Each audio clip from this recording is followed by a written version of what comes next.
যেতিয়া শব্দৰ শক্তি হেৰাই যায় আৰু মৌনতা অস্ত্ৰ হৈ পৰে, তেতিয়া দেৱী বগলামুখী আবিৰ্ভাৱ হয়। বগলামুখীক তন্ত্ৰ সাধনাত বিশেষ স্থান দখল কৰা দেৱী পাৰ্বতীৰ উগ্ৰ ৰূপ বুলি গণ্য কৰা হয়। 10টা মহাবিদ্যাৰ ভিতৰত অষ্টম আৰু হালধীয়া বস্ত্ৰ পৰিধান কৰি পীতাম্বৰ দেৱী নামেৰে পৰিচিত। দেৱীৰ ৰূপটো অত্যন্ত উজ্জ্বল আৰু ৰহস্যময়, শক্তি, বিজয়, জ্ঞান আৰু মুক্তিৰ প্ৰতীক। শত্ৰুক জয় কৰিবলৈ, বাকবুদ্ধি ৰক্ষা কৰিবলৈ আৰু নেতিবাচক শক্তি ধ্বংস কৰিবলৈ দেৱী বগলামুখীক বিশেষভাৱে পূজা কৰা হয়। পৌৰাণিক বিশ্বাস অনুসৰি সত্যযুগৰ সময়ত পৃথিৱীত ভয়ংকৰ ধুমুহা আৰু প্ৰলয়ৰ সৃষ্টি হৈছিল। এই পৰিস্থিতি দেখি ভগৱান বিষ্ণু গভীৰ চিন্তাত পৰিছিল আৰু সমাধান বিচাৰি কৈলাশ পৰ্বতত ভগৱান শিৱৰ কাষ চাপিছিল। ভগৱান শিৱই তেওঁক কৈছিল যে কেৱল আদি শক্তিয়েহে এই সংকটৰ সমাধান কৰিব পাৰিব। তাৰ পিছত ভগৱান বিষ্ণুৱে কঠোৰ তপস্যা আৰম্ভ কৰে। সৌৰাষ্ট্ৰ অঞ্চলত অৱস্থিত হৰিদ্ৰ সৰোবৰৰ পাৰত তপস্যা কৰে। তেওঁৰ তপস্যাত সন্তুষ্ট হৈ আদিশক্তি হালধীয়া উজ্জ্বলতাৰে জিলিকি থকা শৰীৰটোৰে ঐশ্বৰিক ৰূপত আবিৰ্ভাৱ হ'ল। এই ৰূপ আছিল দেৱী বগলামুখীৰ। দেৱীয়ে লগে লগে জলপ্লাৱন বন্ধ কৰি সকলো সত্তাক ৰক্ষা কৰিলে। তেতিয়াৰ পৰাই এই শক্তিৰ পূজাস্তম্ভন বিদ্যা হিচাপে জনপ্ৰিয় হৈ পৰিছিল। আন এক কিংবদন্তি অনুসৰি এজন দুষ্ট অসুৰে এবাৰ ব্ৰহ্মাৰ পৰা এনেকুৱা বৰ লাভ কৰিছিল যে তেওঁক কোনেও বাক্যৰ দ্বাৰা পৰাস্ত কৰিব নোৱাৰিব। এই বৰণৰ প্ৰভাৱত তেওঁ নিজৰ কথাৰে বিভ্ৰান্তিৰ সৃষ্টি কৰিবলৈ ধৰিলে। সমগ্ৰ বিশ্বতে বিশৃংখলতা বিয়পাই দিলে। তাৰ পাছত দেৱতাসকলে বগলামুখী দেৱীক প্ৰাৰ্থনা কৰে। দেৱীয়ে আবিৰ্ভাৱ হৈ অসুৰৰ জিভাখন ধৰিলে।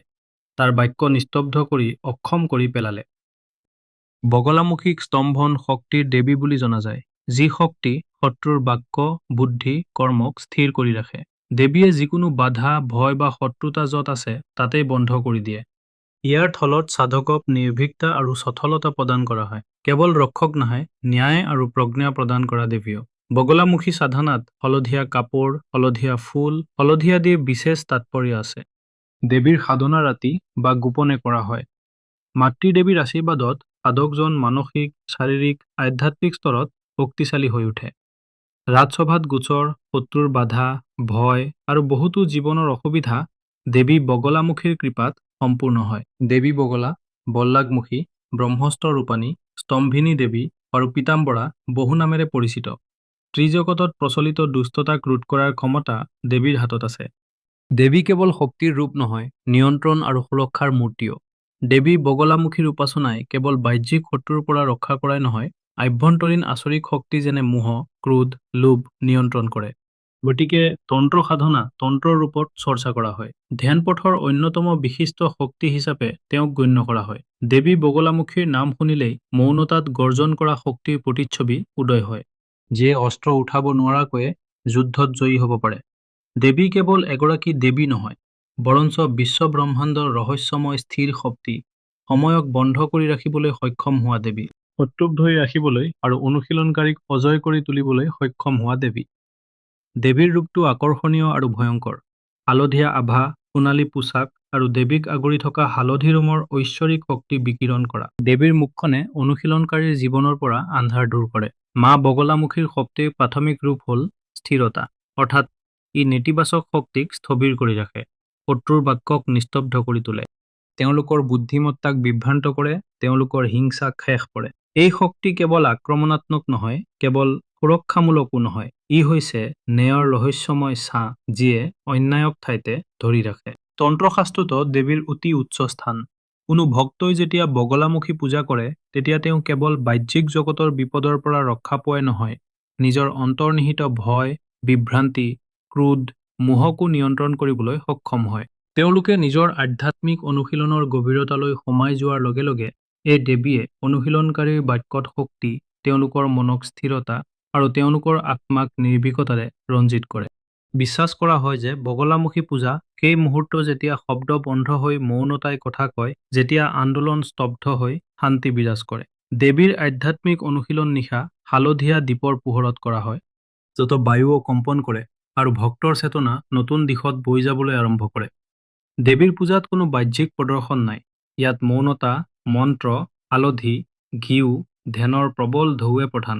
হালধীয়া ফুল, আটাৰ মিঠাই দেৱীক অৰ্পণ কৰা হয়। ভক্তই দেৱীৰ সন্মুখত বহি এই যুৱহলি বগলামুখী সৰ্বদুষ্ট নাম বাচম মুখম পদম স্তম্ভয়া যি কিল্ল বুদ্ধিম বিনাশয় হালি এ যুৱম চাহা মন্ত্ৰ জপ কৰে। জীৱনত অলৌকিক পৰিৱৰ্তন অনুভৱ কৰে।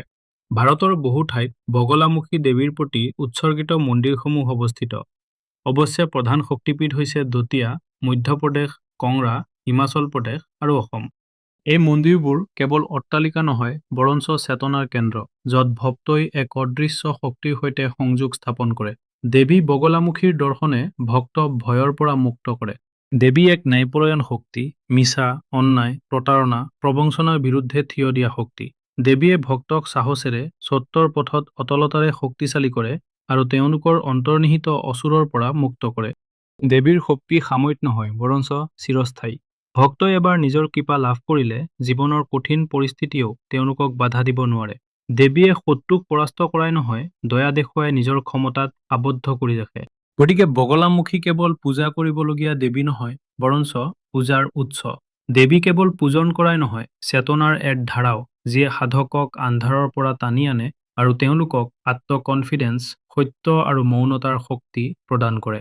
দেৱীয়ে সময় বন্ধ কৰিব পাৰে, বাক্য পক্ষাঘাতগ্ৰস্ত কৰিব পাৰে আৰু সাধকক মুক্ত কৰিব পাৰে। এয়াই দেৱীৰ দেৱত্ব, এয়াই দেৱীৰ গৌৰৱ। বগলামুখী মাতা শব্দৰ বাহিৰত নিহিত হৈ থকা শক্তি, য'ত যুক্তি বা বিতৰ্ক নাই, কেৱল মৌনতা। তেওঁ এনে এগৰাকী দেৱী যিয়ে যুদ্ধ নকৰে, তেজো বোৱাই নিদিয়ে, তথাপিও যুদ্ধত জয়ী হয়।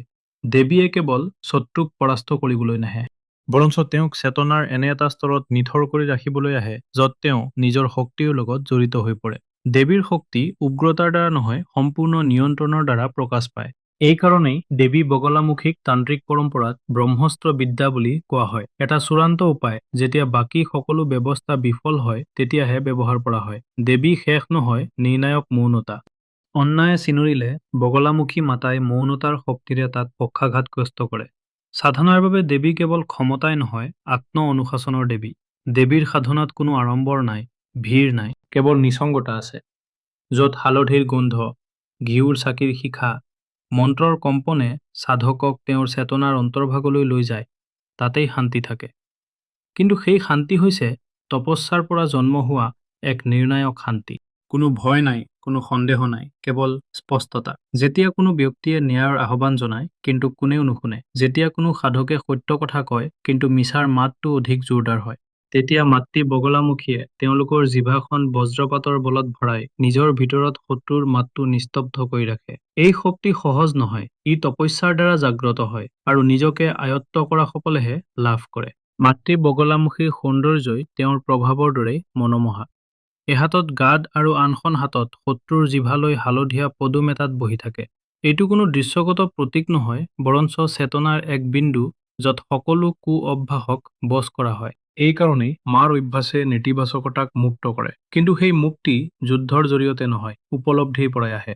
জীৱনত চলি থকা অদৃশ্য যুদ্ধবোৰত বগলামুখী সাধনা ঢাল হৈ পৰে। আৰু অনুশীলনকাৰীৰ আত্মবিশ্বাস এনে এটা পৰ্যায়ত উপনীত হয়, য'ত ভয় বা বিৰোধিতাই সেইবোৰক বাধা দিব নোৱাৰে।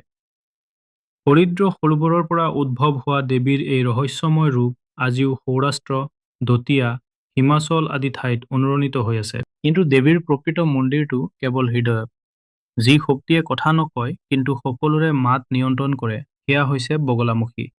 যি শক্তিয়ে হাত দাঙি নাথাকে, তথাপিও সকলো অশুভ নিৰ্মূল কৰে, সেই শক্তি হ'ল বগলামুখী। আৰু যি শক্তিয়ে দেৱীৰ ভক্তক ভিতৰৰ পৰা ইমান সুস্থিৰ কৰি তোলে যে কোনো বাহ্যিক ধুমুহাই তেওঁলোকক জোকাৰিব নোৱাৰে, সেই শক্তিও বগলামুখী।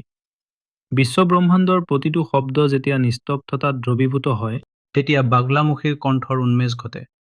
সেই মাতটো শব্দ নহয়, শক্তিহে। দেৱী কোনো সাধাৰণ দেৱী নহয়, বৰঞ্চ নেতিবাচকতাৰ মূল শিপা ধৰি ৰখা চেতনাৰ ঢৌ। বিশ্বব্ৰহ্মাণ্ডৰ ভাৰসাম্যৰ দেৱী। দেৱীৰ কৃপাত দিয়া ন্যায় কেৱল বাহ্যিক জগতখনতে সীমাবদ্ধ নহয়। ই আত্মাৰ ন্যায় আনে, চিন্তাবোৰ স্পষ্ট কৰে আৰু জীৱনক সৰল কৰে। মনৰ অস্থিৰতাক সুস্থিৰ কৰি তোলে, কামনাৰ জুই শীতল কৰি। সাধকক তেওঁলোকৰ প্ৰকৃত স্বভাৱৰ সৈতে সংযোগ কৰে। দেৱীয়ে কেৱল শত্ৰুৰ পৰা ৰক্ষা নকৰে, দেৱীয়ে সাধকক তেওঁলোকৰ আটাইতকৈ ডাঙৰ শত্ৰুৰ পৰা মুক্ত কৰে, নিজৰ ভিতৰত লুকাই থকা ভ্ৰমৰ পৰা। মাতৃ বাগলামুখীয়ে শিকাইছে যে ক্ষমতাৰ সৰ্বোচ্চ ৰূপ হ'ল যিটো নিয়ন্ত্ৰণত থাকে। চীনৰ বাখৰ কৰি নহয়, মৌন হৈয়েই নিৰ্ণায়ক। দেৱীয়ে বুজাইছে যে সত্যক তৰোৱালেৰে নহয়, সাহস আৰু স্থিৰতাৰে সুৰক্ষিত কৰা হয়। আৰু যেতিয়া সাধকে মাৰ কৃপা অনুভৱ কৰে তেতিয়া তেওঁলোকে আৰু কাকো পৰাস্ত কৰিবলৈ নিবিচাৰে, বৰঞ্চ নিজকে জয় কৰিবলৈ আৰম্ভ কৰে। এইটোৱেই দেৱীৰ প্ৰকৃত কৃপা।